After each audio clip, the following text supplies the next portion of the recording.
We are joined by the victorious Sean Brady, still at Paul Felder, Dean Thomas. Who knows? How does the fighter beat the corner man back to the set? I'm not sure, but congratulations, Sean. I got that conditioning. Yeah, you do. Well, we were just talking about that, weaponizing your cardio here. I'm obviously going to let you catch your breath, but no, I'm good. How much was that in the strategy tonight to really push the pace? It was a very high-paced fight. Yeah, I mean, it was a huge part of the game plan. Obviously, 5'5" in the gym is not the same thing as 5'5" in that octagon. But luckily, like me, Paul, all these guys we train with back in Philly, we've trained for so many 5'5" rounds on the regional scene. Like, I had a very good idea of what I was doing, but I knew going into later rounds, I think a lot of people thought I was just going to grapple the entire time, and I knew I could figure Gilbert out on the feet, and I was going to be faster than him, and I really think I outstruck him a lot in probably most of the fight. He hit me with a couple big shots, but I was never hurt, and yeah, I knew I could keep pushing that pace, and yeah, that's what I did. I'm proud of myself. To know you can do it and then go out there and actually do it are two different things. Like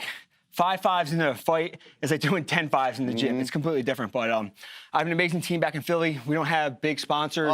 We don't have a big gym. But this guy's a part of that team in Philly now. Welcome back to Dean Thomas. What's up? Congratulations, sir. Congratulations. Well, to your point there, yeah, you landed 274 strikes to 76 for him. Yeah, So, I mean, that's huge, dude. Did you think that you would come in here against Gilbert? We know he's a big power puncher. Did you think that you were going to be up on significant strikes to that level? Especially for a guy where people are like, oh, he's a wrestler, he's a grappler. And that's what I wanted to prove to guys in camp. I was hurting guys in camp. I was dropping guys in camp. I was doing it. You've been in there with me. Like, I just had to believe. I went out there tonight. I said, whatever is going to happen in this 25-minute fight, if I get knocked out, no matter what I do, I'm going to go out there and prove myself right and just make myself proud. And if it was that win or me getting knocked out, I was going to do everything I could do and show the people who I really am as a fighter. And obviously, I mixed in my takedowns in there too, but Gilbert's a world-class fighter, world-class jiu-jitsu guy. He reversed me a couple times, but then I got the rhythm and I stuck him down the last couple times, and I knew I won the fight. So I just feel so amazing. Yeah, I mean, it's interesting for me to watch that because I've watched you in camp so much, and then for Gilbert to reverse you, I was surprised. Yeah. Like, I'm looking and I'm surprised. I got right back up there. Yeah, I never stayed on my back. Never on my back. Yeah, but how surprised were you to feel that and feel like, oh my goodness, this guy can hang? I wasn't, because it's so different in a fight. You know what I'm saying? Like, one round, like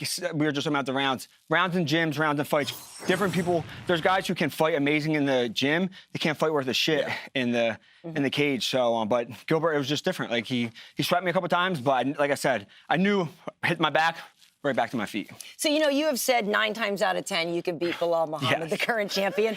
You're just coming off a sub-win over Kelvin Gastelum, now this. So what kind of a statement do you think you're making? How quickly do you think you can get another title shot? And that's not me being disrespectful to Belal. I get that. I personally like Belal. I don't like the hate that Belal's always gotten. I think he deserves to be where he's at. He's an amazing fighter, but that night, I beat myself. I was having dreams that entire week I was going to lose the fight, and it was because I was undefeated, and I felt like my entire identity was wrapped into me being this undefeated fighter, and it was more from people on the outside, like, you're going to retire undefeated, you're going to be a UFC champion. I put so much pressure on myself. The moment I lost that fight, I was like, I'm going to be a completely different fighter, and my next 2 performances after that were my 2 best performances against the hardest guys I've ever fought. I remember getting ready for Kelvin. Everyone's telling me I'm going to get knocked out in the first round. I watched this highlight reel of him knocking guys out over and over and over again, and I go out there and I dominate them, you know? So, yeah, I'll be back.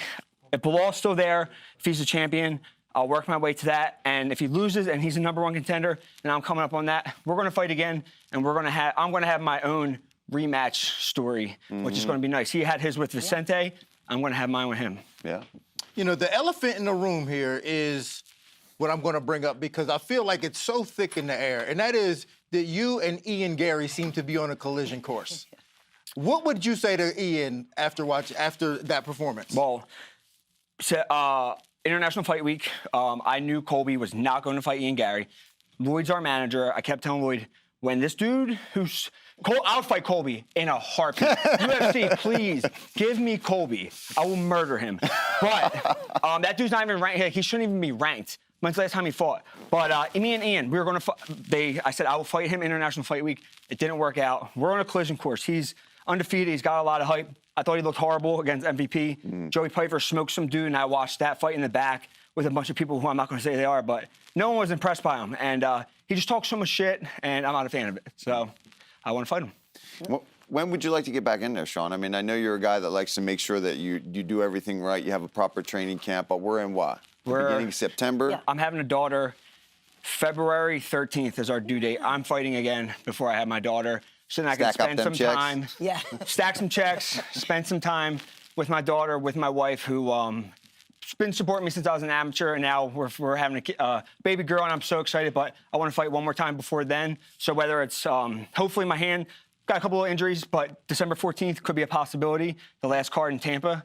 That could be it, or early in January, sometime in that frame. But if I'm healthy, who knows? It could be a little bit sooner. I have one more question. Yeah. When are we going to ride bikes? Literally when we get home. Let's do it. All right. I was going to say one more question. I'm riding dirt bikes and road bikes. Let's We're going to ride. Nice. All right.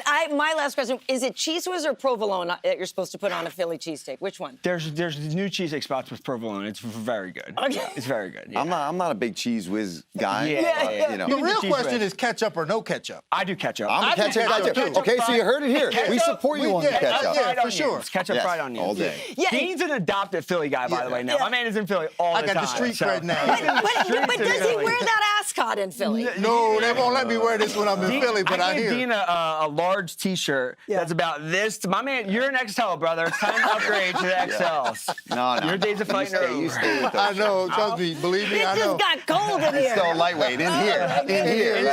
In the heart. In the heart. Well, Sean, thank you so much and congratulations Thank you so to much. you. It's been real Sorry fun for that having you tirade. here. No. Listen, you're on the rise. I've been waiting to be here. This is Shoot that shot, Sean. Seeing my name here, and I knew, like, Dean even brought up to me. I'm sorry for keeping going on, but No, you're not. he was like, I know you might not be that kind of guy, but call your shot afterwards. You have to. And this is the first time I wasn't so caught up in just like, oh, the fight. I'm like, yeah, I'm gonna call my shit afterwards, and I'm gonna have something That's to why say. your face is on My there. name, Right, yeah. So right. it's it's pretty cool. Get used to it. Get used to it. I'm going to. Nice. All right. Well, congratulations. much. I know you got other obligations, but congratulations to you too as well, Dean. Listen, it's all his hard work. Like I said, I'm an opportunist. I saw a champion in this young man, and I just wanted to be a part of it. Nice. So, like, I jumped in when I had the opportunity.